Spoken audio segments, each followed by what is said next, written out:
Hi, good morning, everyone. Hi, I'm Benny from InCorp Singapore, and I'm the webinar host for today. Welcome and thank you for joining us for today's webinar. Identify the business risks and opportunities through an ESG lens. Before I introduce our esteemed speakers for today, I'd like to share a few housekeeping rules before we get started. So this is the agenda for today. I'll start with the introduction, followed by Ms. Tina with a topic presentation, and then the fireside chat, and also lastly the Q&A before we wrap it up. All in all, in 60 minutes. Tina Thomas, head of InCorp ESG services. She's driving the strategy development and sustainability reporting to deliver long-term value for clients and stakeholders. With more than 15 years of experience in energy and carbon-intensive industries, she focuses on climate strategy and decarbonization. As a speaker and educator, Tina provides insights to help organizations transition to a low-carbon future. Next, Mr. Hu Ching heads the Singapore Business Federation, SBF, Net Zero Transition Program Office, which supports enterprises in their sustainability efforts. His team manages initiatives such as the Council for a Competitive Climate Transition, C3T, the Singapore Emission Factors Registry, and the Cost and Carbon Reduction Program, along with sustainability advisory services and policy advocacy. Now, without further ado, I'm passing the floor to Ms. Dr. Tina Thomas. Thanks, Benny, for the introduction, and good morning, everyone. Today, I will be going through a few slides to set the scene for the ESG risk landscape discussion and addressing some of the questions that you have sent through at the time of your registration. I want to focus on a simple but very important message is that ESG and climate issues have moved beyond reporting and reputation management. They are increasingly becoming financial risks that affect your profitability, competitiveness, access to capital, and long-term business resilience. Across ASEAN, companies are facing a rapidly changing environment where regulators, customers, lenders, investors, insurers are all raising expectations. So the 7 shifts that we will discuss today explain why ESG is now becoming a core business issue rather than just a sustainability issue alone. Climate and ESG risks are now entering the financial system. Before we look at the individual trends, it's useful to understand the 4 forces that's driving this change. First is the compliance shock. Sustainability reporting is no longer voluntary. Reporting requirements are now becoming mandatory, auditable, and enforceable. Second is the physical risk monetization. So climate events are translating directly into financial losses through business interruption, insurance costs, and asset damage. The third is the supply chain pressure. Large companies are increasingly pushing ESG and emissions disclosure requirements down to suppliers. Fourth is the credit risk. Banks, investors, regulators are starting to incorporate climate considerations into lending and investment decisions. So collectively, these forces are expected to contribute around $178 trillion in economic impact over the next 50 years if these risks are left unmanaged. So the key takeaway is that climate risk is increasingly becoming an economic risk. So now looking at the 7 developments that we have actually put together, and this is mainly for the boards and senior stakeholders should be monitoring. This slide provides an overview of the 7 risks shaping the ESG landscape today. While each trend is important individually, together they indicate a broader shift from disclosure and compliance towards financial and strategic implications. So as you can see, the themes range from physical risk and regulatory developments to capital markets, carbon markets, and supply chain pressures. I will walk through each of these and explain them and also look into how it's impacting business operating in the ASEAN region. Climate impacts are already affecting companies' earnings. Physical risk is no longer something that you think about for future concern, but it is a current business reality. Global economic losses from extreme weather has reached approximately US $260 billion last year, with insured losses exceeding US $127 billion for the sixth consecutive year. What is particularly notable is that companies themselves estimate around US $900 billion in future financial impacts from climate-related events, and nearly half of these are expected within the next 2 years. So for ASEAN businesses, the challenge is amplified by significant protection gaps. A large proportion of the climate-related losses remain uninsured, meaning companies have to absorb these costs directly. The implications include rising risk insurance premiums, operational disruptions, supply chain interruptions, and potential losses in asset value. So the question for management is no longer whether these climate events will occur, it's how prepared is your organization is when they do. The next theme is on the regulations itself. So as you know, ESG reporting regulations are becoming more structured, mandatory, and enforceable. ISSB standards have emerged as a global baseline, and now they are being adopted or aligned with more than 36 jurisdictions. Singapore has begun phasing in ISSB disclosures, while Hong Kong will require for large listed companies from 2026. Meanwhile, Europe continues to influence global supply chains through regulations such as CSRD and CSDDD. The key message is that ESG data is increasingly expected to meet standards and very similar to financial data. Companies must strengthen the governance, controls, and assurance processes. For many businesses, ESG compliance is also becoming a license to operate in international markets and access to capital. The next theme is on the policy. So as you know, different regions, they are moving at different speeds. And one of the most challenging developments today is the policy fragmentation. Europe remains committed to sustainability objectives, but is balancing them against the economic competitiveness concern. US presents a more mixed picture. ESG is becoming increasingly politicized and with some regulatory uncertainty. But in contrast, many Asian markets continue to strengthen ESG disclosure requirements and sustainability-related regulation. And for MNCs, for multinational businesses, this creates complexity because companies may be operating under different expectations across different jurisdictions while maintaining a single supply chain. So the risk is increased compliance costs, inconsistent requirements, and strategic uncertainty. So the boards should therefore focus on building flexibility, resilience, rather than relying on a single policy direction. The next is on energy transition. So as you must be reading the news and keeping up to date, energy transition is happening, but the issue is that it's not happening uniformly. So energy transition continues to advance, but progress varies significantly across technologies and also regions. Global clean energy investment now exceeds US $2 trillion annually and is roughly double the investment in fossil fuels. So, and more than 90% of the new energy generation is added under renewable capacity.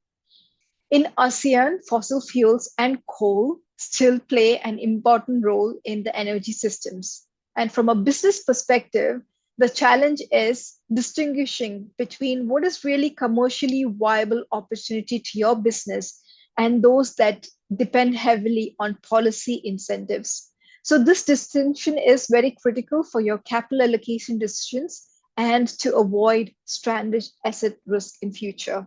The next theme is on the carbon markets. As you know, carbon markets are entering a new phase of maturity.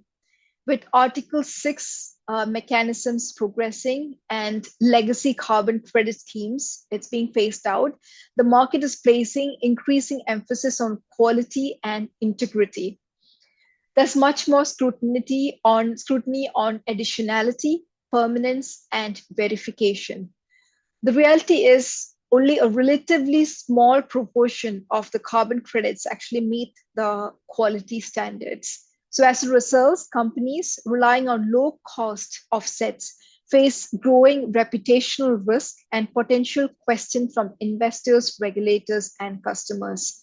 Carbon credits should therefore be treated as a procurement decision requiring due diligence and risk assessment rather than just a compliance exercise. The supply chain is also becoming a big business requirement in terms of supply chain transparency.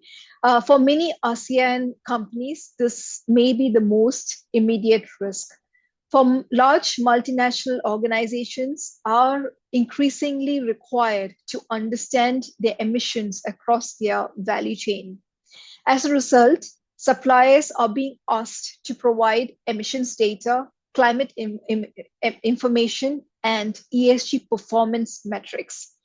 Now, research suggests that supply chain emissions can be many times larger than a company's direct operational emissions, yet only a small proportion of companies have Scope 3 targets.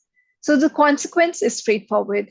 Businesses that cannot provide reliable ESG and carbon data may find it difficult, and they might find themselves excluded from preferred supplier lists or face challenges securing financing.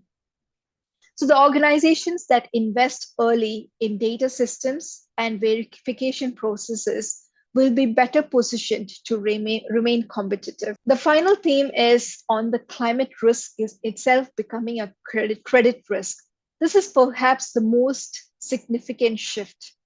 Climate considerations are increasingly being incorporated into financial supervision, lending practices, and investment decisions.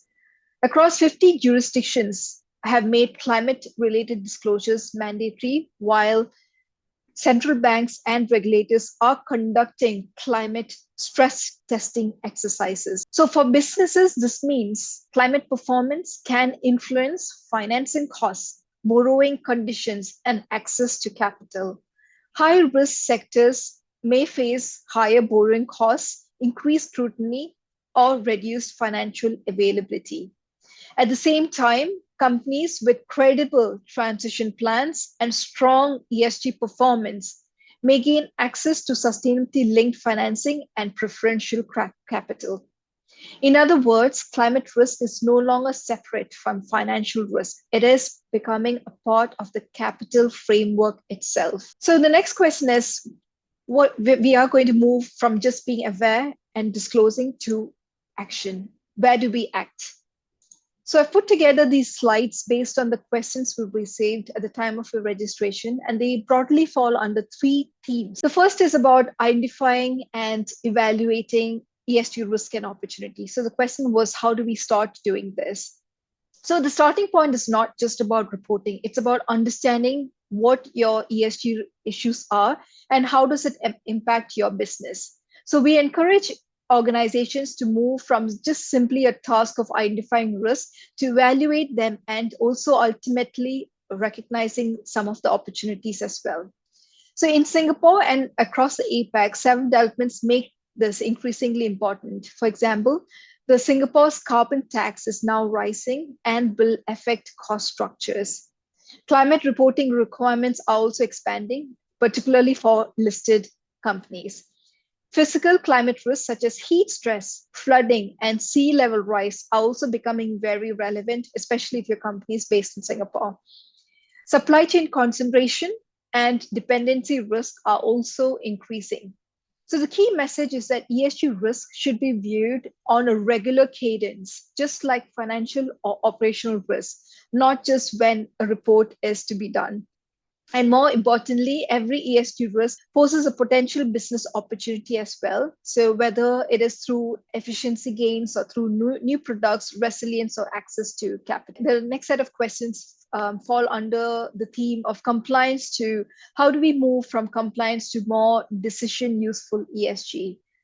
So this is, a lot of challenge we face as organizations is when we just use ESG or sustainability as a reporting exercise.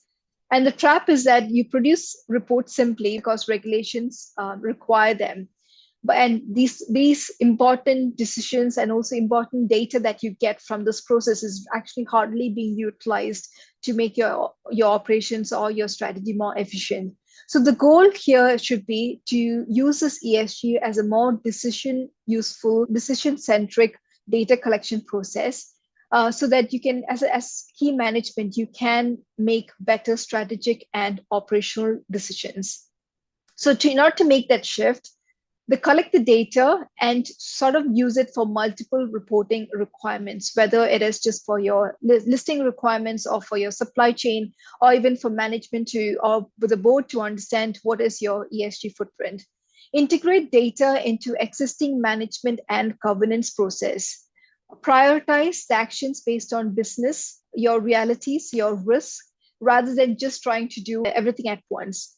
Now, the last important thing is to actually start to embed ESG into your decision making, rather than just as a reporting as a byproduct of management and a separate exercise. So in short, you just want to start incorporating ESG into your day-to-day functions, into your day-to-day decision making process, and also into strategic thinking process as well.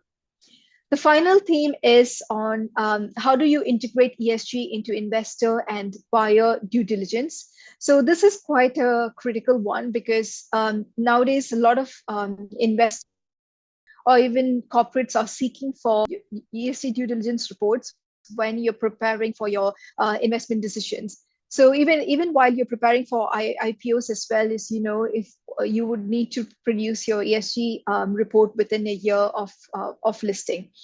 So typically 6 areas are focused on when you consider your ESG your disclosures. One is your governance and accountability. Second is what is your materiality assessment? How do you identify what topics are critical for you as an organization? Is your data reliable and verifiable? Would you have clear targets and transition plans? Evidence of execution and track record. So would you have you been collecting it for a few years? What sort of execution evidence do you have? And have you thought about how resilient are your operations under the different future scenarios? So this is what exactly you're supposed to provide in terms of some of the disclosure requirements, whether it is just reporting or whether at the time of due diligence.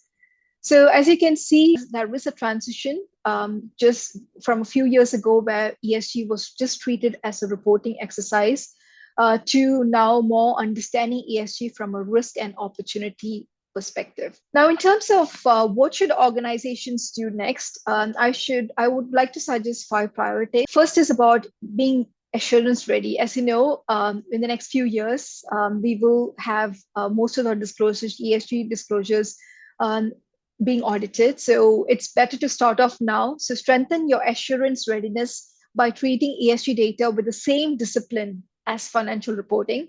Second is to look into scope 3 management by improving your supplier engagement and data collection process. The third is to start thinking about your transition plans, because eventually that will be a part of your disclosure requirement as well. So it should be credible and it should be grounded in commercial realities. Third is apply due diligence while you purchase your carbon credits, whether you plan to purchase carbon credits or you plan to make offset related claims, make sure that you do a proper due diligence.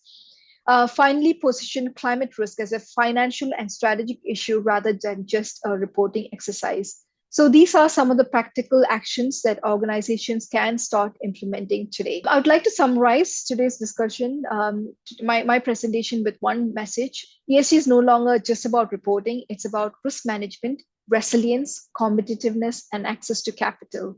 Organizations that embed ESG into strategy and decision making will be better positioned to navigate the uncertainty and capture opportunities in the transition ahead. So I've now discussed in terms of what organizations should consider internally. So now the next question is, how can the wider business ecosystem support this journey? So in order to explore that, I am pleased to invite Hu Ching from Singapore Business Federation to join us for a fireside chat. Welcome, Hu Ching. It's a great honor to have you with us today. Thanks, Tina. Very happy to be here, and thanks to our audience as well. Good morning. Good morning, everyone. We can start off with the fireside chat. The first question I would like to ask you is, you have a very interesting background. You come from EcoVadis and you come from Terrascope, which is very much industry based. And now you lead the sustainability department at SBF. Can you briefly share what is SBF and what your department does? So SBF stands for Singapore Business Federation. We are the apex business chamber in Singapore, and so we represent businesses. We are very honored to have more than 34,000 businesses in Singapore as our members. And these businesses come from different sectors, and they are businesses of different sizes, from the very large blue chip listed company to SMEs. And very briefly, the purpose of SBF is to really help Singapore businesses thrive, and we do so through 6 action agendas, right? So first, we have scaled internationally, and that means helping Singapore businesses to grow overseas and expand overseas. Second, we have got digitalization, so helping Singapore companies to embrace digital technologies. So obviously, the craze now is on AI, but even before then, we have been helping businesses with things like digital invoicing, enterprise customer relationship management systems, so on and so forth, and of course, cybersecurity. Third, we have skills empowered. So that means helping companies to transform their workforce, their HR practices. Fourth, we've got environmental sustainability. So that's a department which I head. Fifth, we've got social impact. So social impact is about, there are many companies that want to do good even as they do well financially, right? So doing good means contributing back to society. That means putting in place a corporate social responsibility program, putting in place corporate philanthropy or corporate volunteerism. A lot of the smaller companies don't actually have internal resources to structure these programs. And so my colleagues at the social impact department at SBF helps them to structure such programs. And then last, we've got synergistic trade associations and chambers. In Singapore, there are more than 200 of these trade associations. Many of them are organized vertically according to the sectors. So there's Singapore Manufacturing Federation. So it's organized in terms of sector-specific vertical lines. And as the Apex Business Chamber, SBF helps these trade associations to professionalize ourselves. So that's in gist what SBF is. And well, very, very quickly, my department helps businesses and partners businesses and supports them along their environmental sustainability journey. We focus a lot on carbon decarbonization and climate risk. But we also look at other sort of environmental sustainability metrics as well. So very quickly, we do sort of 4 things, right? So first is that we run digital platforms. So we run this website called www.netzerohub.sg, and within there are different sort of portals, and one of it is the Singapore Emission Factors Registry, which I believe we'll talk more later on. Second, as Benny mentioned in his introduction, we run programs. One of it is the Cost and Carbon Reduction Program for SMEs. The other program is the Green 100 movement, which was recently launched. And I'm happy to talk more about it later as well. Third, we do services. So I saw that there are some audience members who asked about SBF's sort of advisory service. We don't really run a CSO as a service because our philosophy is that actually to be a chief sustainability officer, you need to be a full-time person or spend a lot of time with the company itself, and we just can't do that. But what we do actually is really provide fractional headcount for sustainability projects. This service is very popular for companies that may not be pursuing sustainability projects all year round, so they don't see a need to have a full-time staff throughout 365 days. So we are able to deploy our employees, SBF employees who are trained and professional ESG practitioners to actually go in to perform work. Similar to a consultancy, but there are differences. We are a lot more flexible. So sometimes we go in for just 2 days. Sometimes we sort of act as if we are maternity cover, so on and so forth. And then last is obviously policy advocacy. So we synthesize feedback from the business community, from businesses, and we channel it to the regulators. And vice versa, whenever there's a new policy direction, a new regulation that's in place, we see it as our responsibility to help the government to actually convey it in very accessible terms to businesses to help them understand. So that's what SBF does and what in particular my team and I do. Thank you. Thanks, Hu Ching. So, just a very personal question. What actually drew you to this role? And you've been in SBF for the last 2 years, and maybe you can share some of the what surprised you and what your vision is. Right. Yeah. So I wouldn't bore our audience members with my life story, my biography. But I actually started my career in the Singapore government, in the Singapore Civil Service. And I met the Mr. Kok Ping Soon there. He was a senior civil servant. Obviously, now he's the CEO of Singapore Business Federation. And so in the past, before Ping Soon joined SBF as CEO, SBF didn't really have an in-house sustainability department. And so when Ping Soon joined, he wanted SBF to have an in-house sustainability department to help businesses with their sustainability journey. And so Ping Soon spoke to me and invited me to come in to SBF to set up this new department. It's been 2 years now, although it feels much longer than that. But on professional terms, I accepted this role because I felt that, SBF lies in this very ambiguous nexus between the government and the private sector, right? We represent businesses, so obviously we are very aligned with the private sector, but at the same time, we're a very close and trusted partner of the government. And so we see ourselves, one of the core jobs that we have to perform is to really, bridge this space between businesses and government and try to develop, very novel and creative forms of public-private partnerships. And so, for me, having that policy background, having that networks in government, and also having experience working very closely with businesses in my previous roles at EcoVadis and Terrascope, I felt that I could contribute to this role, and also, as you mentioned, develop new initiatives that can help to further develop the sustainability or ESG ecosystem in Singapore. Well, thank you so much. It feels like a job interview. In fact, that leads to the next question. It's on one of your initiatives, the C3T. It's actually framed around the future that's carbon constrained and climate impaired. So can you share what these terms mean to a layman? And also, there were a few questions at the time of registration. What is the intended outcome and KPIs of C3T, and how could organizations get involved? Right. Okay. So maybe let me explain for the benefit of some of our audience members who may not be familiar with C3T, what this thing is about. So C3T actually stands for Council for Competitive Climate Transition. So that's CCCT, right? But we abridge it to call it C3T. And it is a public-private partnership, right? So the council itself comprises members from both businesses. They are business leaders, either CEOs or CSOs, and they also comprise of government officials, right? So very, very senior leaders across relevant government agencies. And it's co-chaired by Mr. Ravi Menon, who is Ambassador for Climate Action at the Singapore National Climate Change Secretariat. Obviously, Mr. Menon was also previously the Managing Director of the Monetary Authority of Singapore. And the other co-chair is Mr. Kok Ping Soon, so CEO of Singapore Business Federation, again representing the interests of Singapore businesses. So it is a council, it is a committee of currently 14 people, and it is different from other committees because when we think of such committees, you always think that the end product of a committee is a report. Right, you write a report, publish it, maybe have a little bit of a song and dance, press release, and then that's the end of the day, right? And then someone else carries on the whatever contents, of the particular report. The goal of C3T is not to produce any report, but to really implement initiatives on the ground that can help Singapore businesses to advance along their climate transition journey.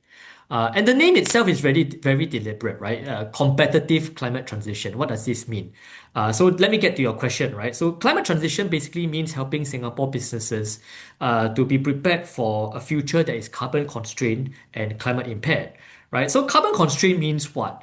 It means that we recognize that by 2050 or so, the world will go to a state of net zero. And that means that there will be many governments around the world will basically put a very heavy price on carbon, right? So which means that you can't just pollute carbon like you have been doing now, right? Which is almost free of charge. You will have to pay a price if you were to emit carbon in that future, right? And already we are seeing things like that taking place, right? So in Singapore, there's already a carbon tax. So when you pollute carbon, it's no longer free. Obviously, in a lot of ASEAN countries, there's no carbon tax, so in a way, it's a bit free to pollute. But that's carbon constraint, right? So increasingly, with measures like the European Carbon Border Adjustment Mechanism, even if you are not domiciled in Europe itself, you are exporting your products to Europe, you will also be affected by these carbon constraints, right? So you are constrained in terms of your ability to pollute, and that means that you need to decarbonize lah. You need to reduce your carbon emissions to zero by that time, 3 decades from now. Climate impact basically just means that regardless of whatever we do now, even if we were to miraculously stop all carbon emissions overnight, the world will continue to heat up, right? There's already many hundreds, 400 plus parts per million of carbon dioxide in the atmosphere today. And that means that the effects of climate change are already taking place and will continue to worsen, right? Even if we were to miraculously stop all carbon emissions overnight. And that means we will see more extreme weather events. That means we will start to see, what we call chronic climate physical risk, higher sea levels, higher heat, the ambient heat temperature, higher humidity, so on and so forth, right? So that means that supply chains and operations are going to be disrupted by drought, by extreme weather events, by extreme typhoons, extreme heat, and that means climate impact, right? So our operations, our supply chains are going to be impaired by these climate risks, and so we need to prepare. We need to adapt against this climate risk, and we need to increase our business resilience against this climate risk. So that's the meaning of carbon constraint and climate impact. Then to the second question, that is indeed the objective of C3T. So C3T is going to help businesses, each and every business in Singapore, to prepare and to become even more competitive in a future that is going to be carbon constrained and climate impact. So C3T is not going to be a 1 year, 2 year thing. We set ourselves a timeline. It's going to end 2050. That's when the world and Singapore reaches net zero, hopefully. And hopefully that's also when I can retire. But obviously the leadership and the composition of C3T, the members, the co-chairs will change over time, right? And the initiatives that we do will also change over time. So right now we already have launched 2 initiatives. One is the Green 100 movement, which I can talk more later. And the other one, we have talked about this, but we have not provided details yet. Is basically providing more information to Singapore companies to help them with their corporate transition planning. And that means coming up with a database that provides information on climate risk and opportunities for Singapore businesses. So that one, the co-chairs have not announced it yet. They have mentioned it in public very briefly, but more details will come over time. Thanks, Hu Ching. And I think that will be very, very interesting actually for corporates. So now moving on to more of the regulation side. I know that SBF made a case to SGX last year to delay the ISSB timeline for especially the smaller companies. So what do you see in those engagements? So how were you convinced that the original timeline had actually become a risk, and what is the intention behind the delay for reporting? Does it mean that companies can stop reporting till 2029 and 2030, or what is really the intended purpose behind this delay? Right. So I'll not talk too much about the timelines. For smaller listed companies and large non-listed companies, it's now starting from financial year 2030, and then for the medium-sized one, it's starting from financial year 2028. But all this information is available on ACRA website, SGX Redco website. So I will not go too much into the details, but I'll talk to you about some of the behind the scenes of what happened and what my team and I did at SBF. We certainly did not take the recommendations trivially, right?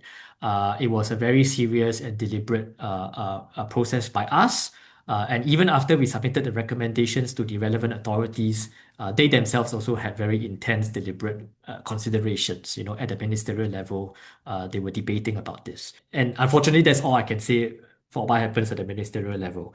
But in terms of what happened, you would recall that last year in financial year 2025, companies, listed companies, regardless of size, right, were already supposed to prepare their ISSB aligned sustainability reports. And they were supposed to publish it for financial year 2025, which means for most of us, it's going to be around April to June this year, lah. But in the middle of last year, we started to, so we interact with businesses, on many occasions, right? We encounter business leaders and, in my case, sustainability professionals in these companies very, very often. And it became quite apparent to us that a lot of these smaller listed companies that were required to comply were not prepared. Even if the regulations are in place, they won't be able to produce a ISSB aligned sustainability report. Obviously, with the help of external consultancies as well. But it was very clear to us that it was something that even if they were to do it, it would just meet the letter of the law, but not the spirit of the law. So what is the spirit of the law, right? The spirit of the law is, to me, two things, right? So first is that you must produce a ISSB report, which is meant for investors to make decisions on capital allocation. So investors need to know what is the risk that is going to happen to your company and whether you're prepared for this risk so that they can decide how much capital they want to allocate or whether to invest in your company. The other one is really more of an internal process thing, right? So it's not the purpose of an ISSB report is really not just the report itself, but whether or not the key people, the key, groups of people, the board, the management committee, the CEO, the person that's in charge of risk, in charge of the financial controller, are aware and have a systematic process of, taking charge of climate risk and opportunities. And it became very obvious to us that companies needed more time to structure this, especially the smaller listed companies.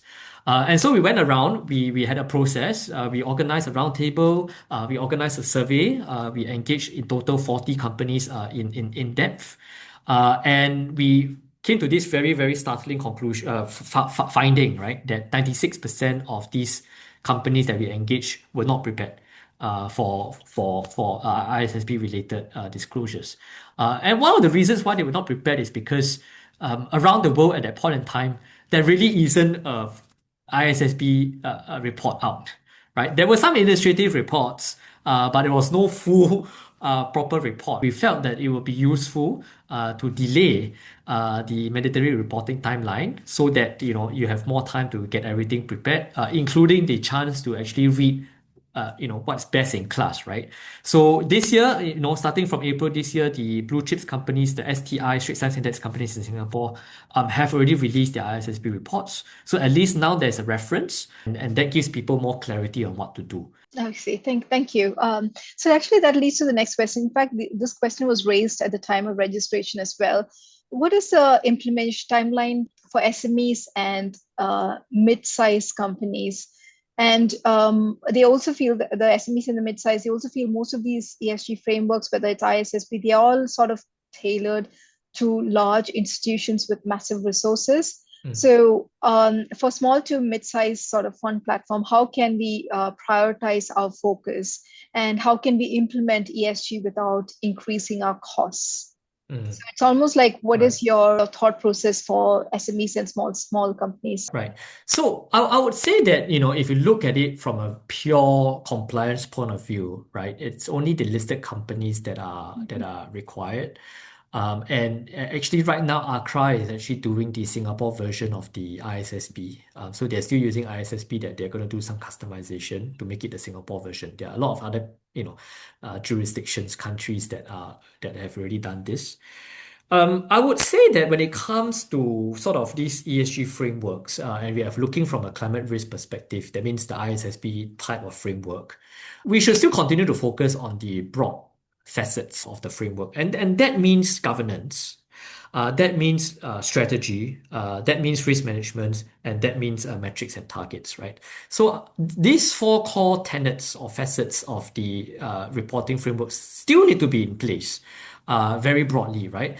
I think for small companies, obviously the scale is different. So obviously the sort of risk that they have is going to be fewer. And I think we should not be afraid to submit or to publish a thin report. It's not about the length or quantity of the report. It's really about really being very honest with yourself and being very honest about communicating your risk. So, for example, if you're a listed company and you operate GP clinics, you're a medical provider, your doctors and your nurses are in aircon environment all day long. Actually, your climate risk, to be very honest, if you're just operating in Singapore, so there's very minimal risk of flood or typhoons. Your risk in Singapore is actually quite minimal, right? In that sense, and then so you'll be looking at some of your supply chain risks to make sure that you have a diversified pool of suppliers, so that if there's any disruption in any one geography, you'll not be adversely affected. But my expectation is that if you're running a medical chain of medical clinics in Singapore, your ISSB report is going to be very thin. And I think we should be very okay with that and not try to give ourselves excessive pressure to produce a report that's as thick as, say, DBS's ISSB report. So for SMEs, that's my sort of advice. You also had a question about implementing ESG without increasing costs, right? So I would reframe the question, right, slightly, and I'll say that I have 2 points to make on this. The first point is that unfortunately, some cost is going to be inevitable, because if you want to be serious about ESG, you minimally need to hire a fraction of someone. Even if it's not a full-time person, you need to hire maybe a quarter or half of this person to really spend time pushing the ESG agenda in your company. Your CEO needs to spend some time, right? It may be 2% of his time, 5% of his time, 10% of his time, but he or she is going to have to spend some time, and that entails costs, right? Minimally, there's some opportunity cost there. So some cost is inevitable, but I think the mission here is how do we make sure that the cost that we spend is not excessive. And so my team and I at SBF, we are constantly asking ourselves, how can we help businesses in Singapore to make it more efficient, to reduce the manpower load, to produce methods and information databases like the Singapore Emission Factors Registry to make it more convenient, thus making the method easier. And how can we, channel feedback to the government, because they give grants, to make sure that the grants are fit for purpose, right? And that reduces a little bit of the financial cost of pursuing ESG. But the other side, my second point here is this, right? We should ask ourselves, is minimizing cost is one thing, but very importantly, we need to ask ourselves, what is the value that we can create out of this? Right? Because we all have to make sure for all of us, right, to retain our jobs. We must ensure that the value that we create for our organization exceed the cost that we incur the organization, meaning our wages, right? So the value creation that we bring about needs to be more than the cost. And I think we really, really need to be very, very clinical and cold-blooded in this calculation, right? And so my suggestion to fellow ESG practitioners, sustainability practitioners is whether it's in terms of helping our companies to reduce operational costs due to wastage and carbon, or whether it is making our products and services more attractive to customers, or whether it's in terms of gaining us more access to capital through sustainability-linked loans, helping our companies to save some of the interest premiums. We need to really flesh out this value creation for ourselves and for our organizations. Thanks, Hu Ching. So now leads to the next question. It's about, you mentioned previously about your initiatives, Green 100 and Queen Bee. And I think this kind of aligns with that value creation perspective we brought in for SMEs and smaller companies to look at ESG from that perspective. So what does this do for SMEs, and what is the real risk that you are actually trying to identify and support SMEs with these initiatives? Right. I'll talk about this newly launched initiative by the C3T, Council for Competitive Climate Transition. So SBF obviously is the co-chair as well as the secretariat to C3T, right? So which means that we are the guys that really work behind the scenes to bring out these initiatives. So Green 100 is a national movement to really scale up sustainable procurement. And what this means is that we are going to encourage 100. Our target, right, is to get 100 large procurers to join as queen bees. And then they, in return, they join for free, but they must commit to invite at least 100 of their suppliers to join Green 100, right? And Green 100 is centered around a single standard, right? And that standard is called TR 149, Technical Reference 149. Again, it's a newly launched, made in Singapore standard that sort of frameworks out the environmental maturity and excellence of organizations. So obviously, climate and carbon is a huge part of TR 149, but there are also other domains as well, such as water, waste, circularity, etc. So what we want to do is that we want to encourage all the procurers in Singapore to really land on a single standard, to use this standard to differentiate between suppliers that are green and suppliers that are still not so green but trying to be green. And then after that differentiation, to really reward and suppliers that have taken the effort to go green. But also at the same time, not to punish the laggards, but more of how we encourage the laggards to also step up. And so there are many Queen Bee programs before this, but a lot of the Queen Bee programs are company level. And so we felt that there are a lot of inefficiencies with this, right? Because imagine as a supplier, you supply to 5 different customers, and all 5 customers have slightly different requests, have slightly different Queen Bee programs. Then you have to do it 5 times, right? And that is just not very efficient. So we thought everybody come together. And we have for Singapore, made in Singapore, specific to Singapore kind of a setting. What gives us confidence that Green 100 will take it to the next level is the very active commitment and participation of the government to also champion this, right? So the government has already committed that by 2027 or 2028, it will roll out sustainable procurement across all types of procurement contracts. Currently, it's already been rolled out to Infocom and Technologies as well as construction. But come 2028, it will be across all sectors, right? And so we are working very closely behind the scenes with the government because the government, is the largest queen bee in Singapore. They are not just a regulator, they are not just a grant giver, but they are the biggest buyer in Singapore, right? 10% of GDP is through government procurement and contracts.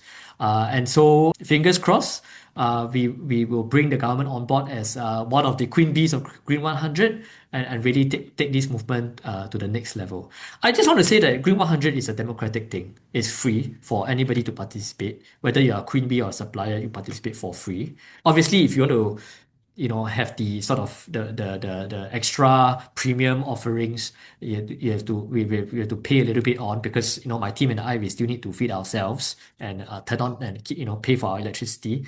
But essentially it's free for the first level of participation. And to us that's actually good enough for a lot of suppliers and queen bees.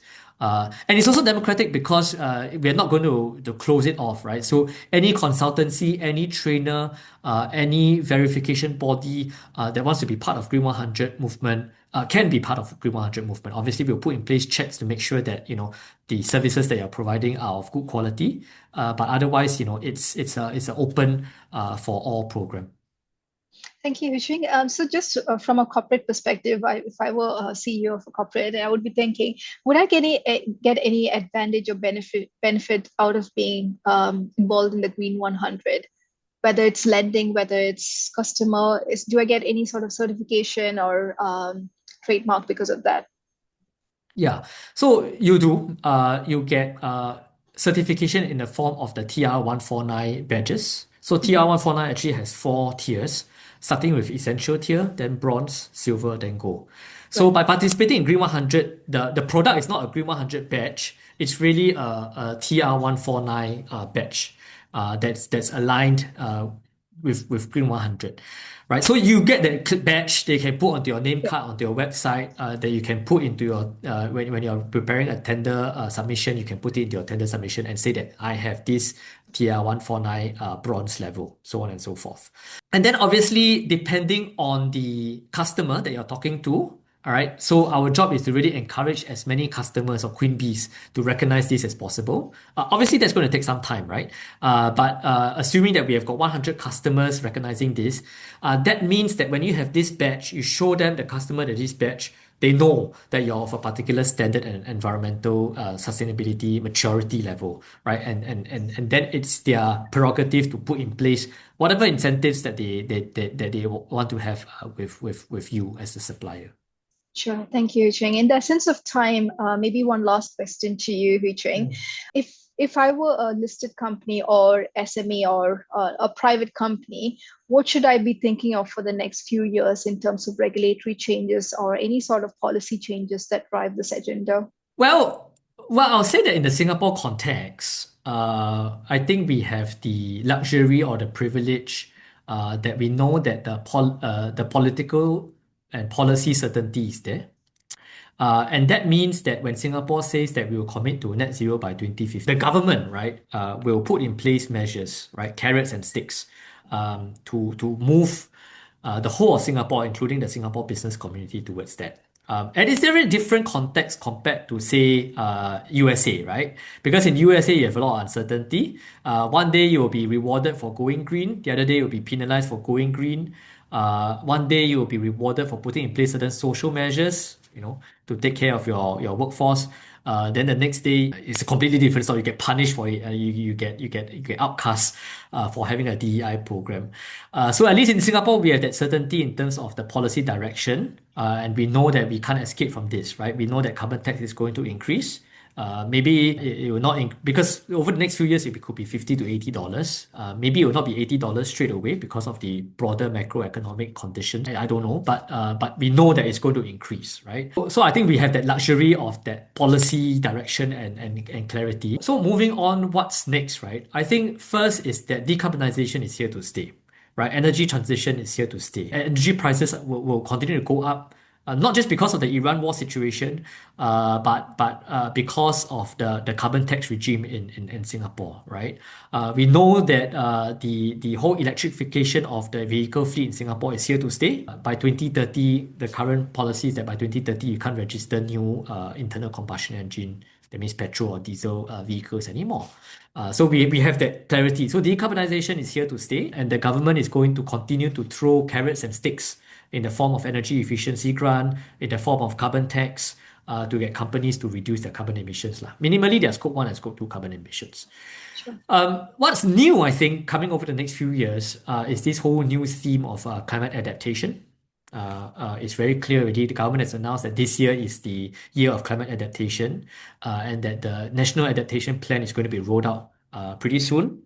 I think we have finally confronted and accepted the truth that climate risks are here to stay.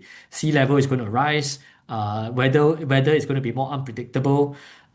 We may not be directly affected by typhoons, but our supply chains, our suppliers that are in other countries will be affected, right?